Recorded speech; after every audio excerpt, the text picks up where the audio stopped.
Welcome to the Double Dog Cast. I'm Cooper, your host, your voice of reason. Today we're talking about Huskies. Buckle up. Huskies are one of the most surrendered dog breeds in shelters, consistently, year after year. Wow. Lead with that. No warm up at all. Okay, I'll just sit with that information. There's a clear reason for all of this, and it has nothing to do with the dog. No, it really doesn't. The dog is genuinely never the actual problem here. Every few years, something makes Huskies go viral. A movie, a trend, a TikTok. Same cycle. And suddenly everyone wants one. Then just as fast, no one does. I've seen this. I'm not okay. All right, let's start at the actual beginning of this whole problem. Why do people get Huskies?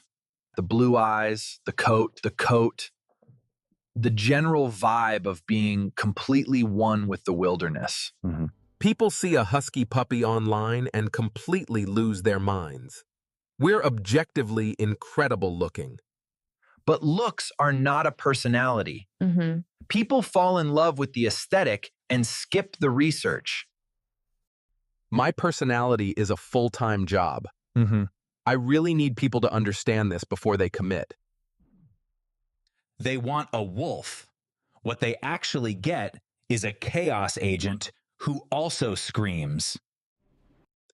And then 6 months later, when it gets too hard, the dog ends up in a shelter. Huskies were bred to run, specifically to run 150 miles a day in Siberian conditions. A completely casual daily distance. Very reasonable expectations for a totally normal household pet, right? That's not a dog that needs a walk. That's a dog that needs a full mission. If I don't have a mission, I will create one for myself. You will not enjoy it. People move into apartments and genuinely think a daily 20-minute walk is going to cover it. It does not cover it. I will let you know it does not cover it. Loudly. Next issue. The vocals. This one surprises people the most. Huskies don't really bark. We communicate in full. I have very strong opinions about things, and I share all of them. People in apartments find this out on day 2. The neighbors also find out on day 2. If something is wrong, I will announce it. I will be very clear and very thorough about it. We communicate in full. I have very strong opinions about things, and I share all of them. It is deeply baked in. I am a talker. Accept that or don't get me. And here's the part nobody wants to hear, Tappany. This is simply not something you can train away. Huskies shed continuously year-round. And twice a year, they go through what's called blowing their coat. The technical term for what can only honestly be described as a full atmospheric weather event. You will find hair in your food, in your coffee, in containers you haven't touched since 2019. I genuinely don't know how it gets everywhere. It just does. We stopped questioning it long ago. People are genuinely not warned about the scale of this before they make the purchase decision. I honestly feel like we should come with a very clear and prominent warning label attached. You kind of do have a warning label already. It's called doing your research beforehand. And yet people skip that step entirely and then act completely surprised. Every single time.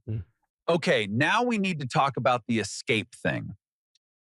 Huskies are known escape artists. I prefer the term freedom enthusiasts. It's far more accurate and considerably less judgmental. They will climb fences, dig underneath them, or simply sit and figure out how the latch works. It's a puzzle, and I love puzzles. A regular fence is a suggestion. I respect suggestions loosely. And once a husky gets out, running is kind of the entire point of the exercise. My ancestors ran across Siberia. The backyard was never going to contain that level of history. People don't search any of this before buying a puppy because of the eyes. Always the eyes. Right. We need to address the big one directly. Are huskies actually considered dangerous dogs? No, not in the way people assume. We're not aggressive. We're independent. Those are different things. Huskies do have a very high prey drive. Households with small pets need to be genuinely careful. It's not personal at all.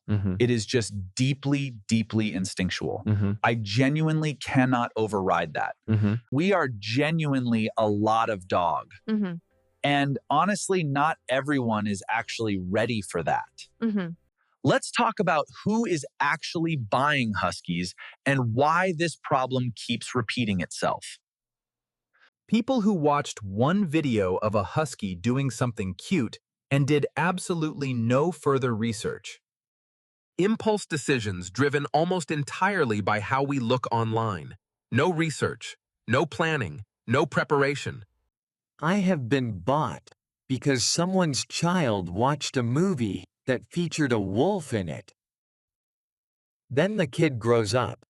The novelty fades. And the puppy phase is genuinely not that long. And then you have me, full-sized, full energy, full opinions for an entire decade. And this isn't a husky problem at all. This is fundamentally a consumer culture problem. I am not a product. I am a working dog. I have real needs and a real purpose. I make my own purpose when one isn't given. See, the couch incident. Shelters are full of those. I make my own purpose when one isn't given. See, the couch incident. Shelters are full of those. People get huskies thinking they are getting something truly primal and genuinely powerful. And then I meet a plastic bag in the hallway and immediately lose all of my credibility. Huskies look like wolves and act like dramatic, emotional, deeply needy teenagers. That is the honest summary. The reality is I will sit directly on you and steal your exact spot on the bed nightly. And I will demand to know where you are going every single time you leave any room. So when you add all of that together, not really a wolf at all.